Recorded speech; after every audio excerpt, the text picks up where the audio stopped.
Hello and नमस्ते to all our amazing listeners. मैं हूँ जिया And मैं हूँ Virat and you're listening to the Daily Current Affairs podcast by ScoClever. Welcome back. आज है मार्च 3, 2026 और हम डिस्कस करने वाले हैं सारे important current affairs specially curated for your banking exams.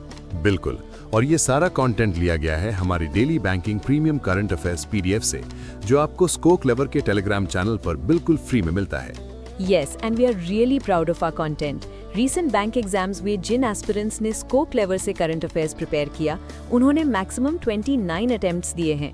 That's amazing.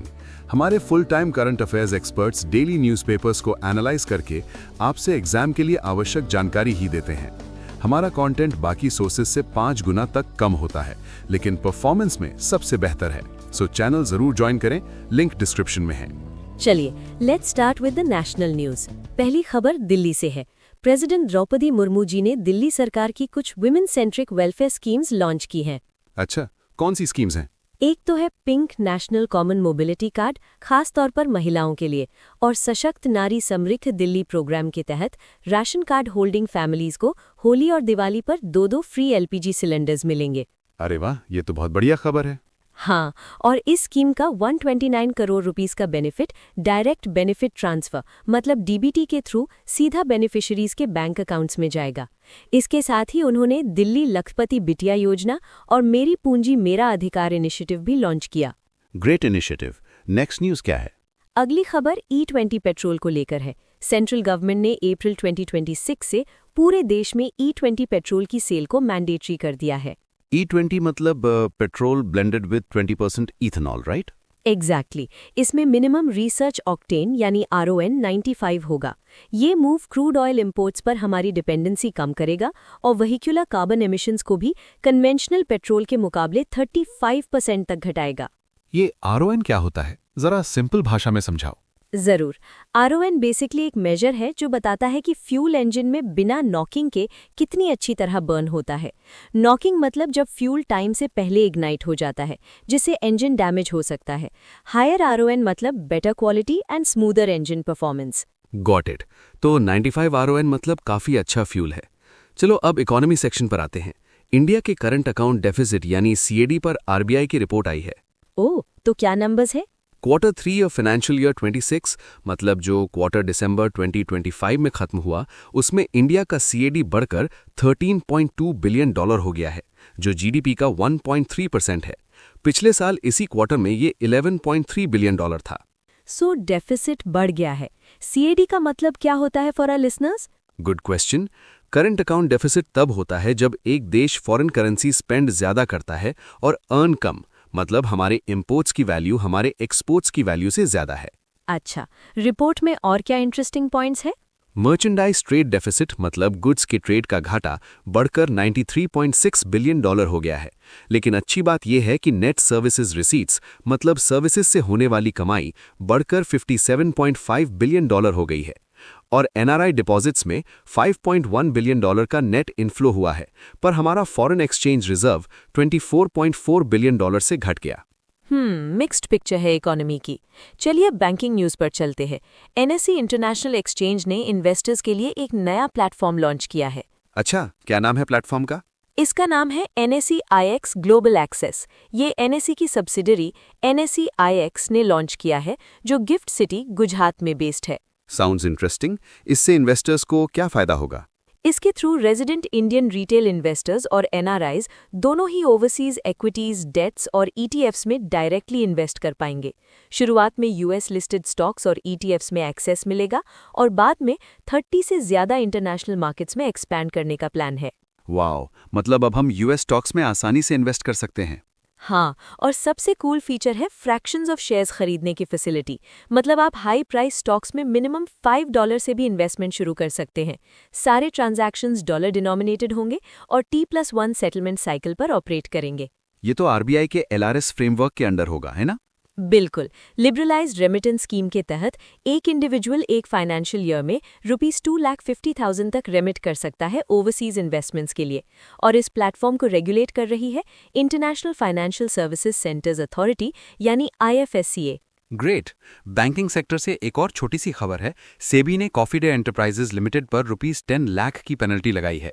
Oh, coffee day, क्यों लगाई पेनल्टी? फाइनेंशियल मिसस्टेटमेंट्स के लिए CDEL के अलावा 9 इंडिविजुअल्स पर भी टोटल 38 लाख रुपीस की कंबाइंड पेनल्टीज लगाई गई हैं। Okay, noted. फ्रेंड्स, एक छोटा सा ब्रेक लेते हैं। If you are struggling with memorizing current affairs and GK, तो we have a solution for you. Yes, Google play store पर हमारी स्को क्लेवर ऐप डाउनलोड कीजिए।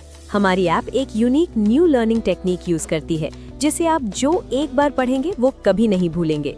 It's a game changer for your preparation, so check it out now. We are back. अब बात करते हैं agreements की। Road asset management के लिए एक MOU साइन हुआ है। किन के बीच? दिल्ली, हरियाणा, उत्तर प्रदेश और राजस्थान के पब्लिक वर्क्स डिपार्टमेंट्स ने CSIR central road research institute और school of planning and architecture के साथ 4 MOU साइन किए हैं। इसका पर्पस क्या है?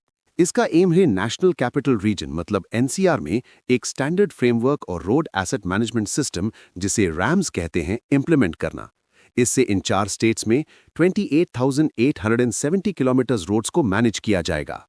ये रैम्स क्या होता है? रैम्स एक सिस्टमैटिक अप्रोच है रोड्स और उससे जुड़े इंफ्रास्ट्रक्चर जैसे ब्रिजेस, कल्वर्ट्स को मैनेज करने का। इसमें डेटा कलेक्ट करके रोड्स की कंडीशन असेस की जाती है ताकि मेंटेनेंस और रिपेयर के डिसीजंस सही टाइम पर लिए जा सकें। बेसिकली रोड्स को सेफ और एफिशिएंट रखना। Make sense. अगला एग्रीमेंट कौन सा है? IIT ISM धनबाद की टेक्समैन फाउंडेशन ने रशिया बेस्ड GIREDMETJSC के साथ एक MOU साइन किया है। और ये पार्टनरशिप किस फील्ड में है? ये partnership rare earths and critical minerals sectors में एडवांस टेक्नोलॉजीज को डेवलप और स्केल करने के लिए है। इंटरेस्टिंग। अब आते हैं इंटरनेशनल न्यूज़ पर। इंडिया ब्राजील की पार्टनरशिप और स्ट्रांग हो रही है। हाँ, मैंने पढ़ा। Brazilian president Luis de Silva India आए थे PM मोदी के इनविटेशन पर।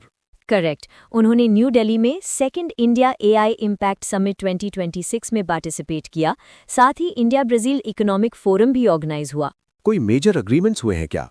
हाँ, दोनों देशों ने 10 मेजर अग्रीमेंट्स एक्सचेंज किए हैं, जिसमें rare earths and critical minerals पर एक MOU भी शामिल है। प्लस ब्राजील में एक centre of excellence for digital public infrastructure यानी DPI एस्टैब्लिश करने पर भी अग्री किया है। DPI मतलब UPI जैसा system? Exactly. DPI digital platforms का एक सेट होता है सिटीजन्स के बेनिफिट के लिए, जैसे रोड्स और इलेक्ट्रिसिटी ग्रिड्स फिजिकल वर्ल्ड में होते हैं। ग्रेट। और ट्रेड को लेकर भी तो कुछ टारगेट सेट हुआ है। हाँ, बायलैटरल ट्रेड टारगेट को 2030 तक $30 बिलियन तक ले जाने का एम्बिशियस गोल सेट किया है। पहले ये टारगेट $20 बिलियन था और 5 ईयर के multiple entry tourist and business visas को भी 10 ईयर्स तक एक्सटेंड करने पर अग्री किया है। Fantastic news. चलो अब डिफेंस सेक्टर की बात करते हैं। एक्सरसाइज वज्र प्रहार शुरू हो गई है। ये India USA joint special forces exercise है, राइट? करेक्ट। इसका 16th edition special forces training school Bakloh, Himachal प्रदेश में शुरू हुआ है। इंडियन आर्मी स्पेशल फोर्सेस के 45 पर्सनल और US आर्मी स्पेशल फोर्सेस के ग्रीन बैरेज के 12 पर्सनल इसमें पार्टिसिपेट कर रहे हैं। Okay, moving on to business news. Ministry of MSME ने national small industries corporation limited यानी NSIC को अपग्रेड किया है। अच्छा, क्या अपग्रेड मिला है? NSIC को शेड्यूल B से schedule A central public sector enterprise यानी CPSE में अपग्रेड कर दिया गया है। ये अपग्रेड NSIC के MSME इकोसिस्टम में सस्टेन्ड कंट्रीब्यूशन को एक्नॉलेज करता है। Good for them. एक और खबर है MRO फैसिलिटी को लेकर। MRO मतलब maintenance, repair and overhaul. Yes, Brazil की एरोस्पेस कंपनी एम्ब्रायर और महिंद्रा ग्रुप ने इंडिया में C390 मिलेनियम एयरक्राफ्ट के लिए एक MRO फैसिलिटी एस्टैब्लिश करने का प्लान अनाउंस किया है। ये C390 मिलेनियम वही एयरक्राफ्ट है जिसके लिए इंडियन एयरफोर्स के मीडियम ट्रांसपोर्ट एयरक्राफ्ट प्रोग्राम में बिड किया जा रहा है? एग्जैक्टली। ये फैसिलिटी तभी एस्टैब्लिश होगी अगर C390 मिलेनियम को सिलेक्ट किया जाता है। ये एयरक्राफ्ट 26 टन पेलोड कैरी कर सकता है। Let's see. अब आते हैं साइंस न्यूज पर। एक indigenously developed EV drive system launch हुआ है। Wow, details please. चेन्नई में एक 30 kilowatt wide band gap WBG based integrated drive system launch किया गया है इलेक्ट्रिक व्हीकल एप्लीकेशंस के लिए। ये WBG टेक्नोलॉजी क्या है? वाइड बैंड गैप एक टाइप का सेमीकंडक्टर मटेरियल है। इससे बने कंपोनेंट्स छोटे, हल्के और ज्यादा एफिशिएंट होते हैं, जिससे EV की परफॉर्मेंस और रेंज इंप्रूव होती है। सुपर्ब। इसे डेवलप किसने किया है? इसे centre for development of advance computing CDAC ने IIT मद्रास और लूकस TVS के कोलैबोरेशन में डेवलप किया है under the national mission on power electronics technology. Brilliant. चलिए अब कुछ स्टेट न्यूज देख लेते हैं। उत्तर प्रदेश के लखनऊ में IBM का AI GovTech innovation centre inaugurate हुआ है। सीएम योगी आदित्यनाथ ने किया होगा। यस, इस सेंटर का एम है स्टेट में प्रोडक्टिविटी, ट्रांसपेरेंसी और पब्लिक सर्विस डिलीवरी को एनहांस करने के लिए ट्रस्टेड AI सॉल्यूशंस डिजाइन करना। Good move. और बजट्स भी प्रेजेंट हुए हैं कुछ स्टेट्स के। हाँ, छत्तीसगढ़ के फाइनेंस मिनिस्टर OP चौधरी ने फाइनेंशियल ईयर 27 के लिए 1.72 लाख करोड़ का एनुअल बजट प्रेजेंट किया है। एंड हरियाणा?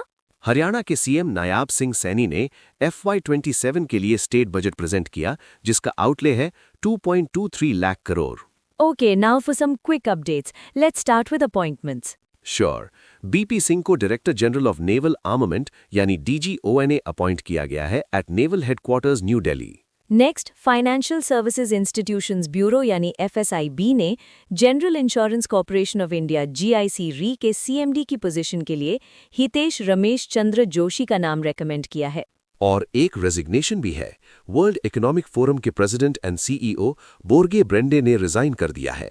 एलॉय ज्विंगी को interim president and CEO appoint किया गया है। ओके, अवार्ड्स में भारतीय एंटरप्राइजेस के फाउंडर और चेयरमैन सुनील भारती मित्तल को global telecom industry body GSMA ने लाइफ टाइम अचीवमेंट अवार्ड से सम्मानित किया है। Well deserved.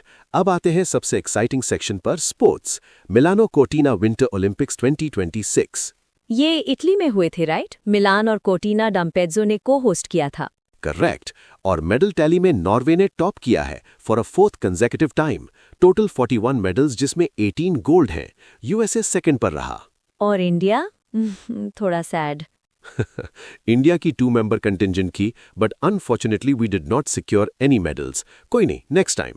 होपफुली कोई stand out performers? Oh yes, Norway के जोहानिस क्लाबो ने क्रॉस कंट्री स्कीइंग में 6 गोल्ड मेडल्स जीते हैं। A 6 for 6 sweep in a single edition. Team USA ने मेंस और वुमेन्स दोनों आइस हॉकी में गोल्ड जीता। Wow, that's incredible. और सुनो, ब्राजील ने अपना फर्स्ट विंटर ओलंपिक मेडल जीता है, वो भी गोल्ड। लूकस पिनेरो ब्राथन ने मेंस जाइंट स्लैलम में। ये साउथ अमेरिका के लिए भी पहला मेडल है। जॉर्जिया ने भी फिगर स्केटिंग पेयर्स में अपना पहला विंटर ओलंपिक मेडल जीता। अमेजिंग। इंडिया की बेस्ट परफॉर्मेंस किसकी रही? अल्पाइन स्कीयर आरिफ मोहम्मद खान ने मेंस स्लैलम में नेशन का बेस्ट एवर फिनिश रिकॉर्ड किया। चलो, that's something to be proud of. Last में एक सैड न्यूज है from the obituary section. Yes, veteran steel industry leader और SR ग्रुप के मेटल्स एंड माइनिंग डिवीजन के वाइस चेयरमैन जतिंदर मेहरा जी का 86 की एज में निधन हो गया। May his soul rest in peace. And with that, we've covered all the important news for today. Hope आप सबको ये सेशन इन्फॉर्मेटिव और एंगेजिंग लगा होगा। जाने से पहले अ वेरी इंपॉर्टेंट अनाउंसमेंट। अपनी प्रिपरेशन को टेस्ट करने के लिए ज्वाइन कीजिए हमारी daily current affairs league quiz. ये क्विज डेली रात 8 बजे हमारे टेलीग्राम चैनल पर होती है और इसमें सेम डे के करंट अफेयर्स कवर होते हैं। It's like an IPL for current affairs.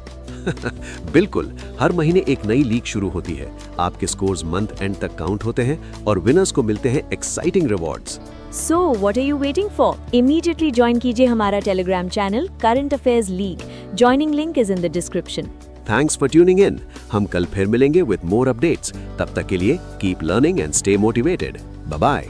Take care everyone. Bye.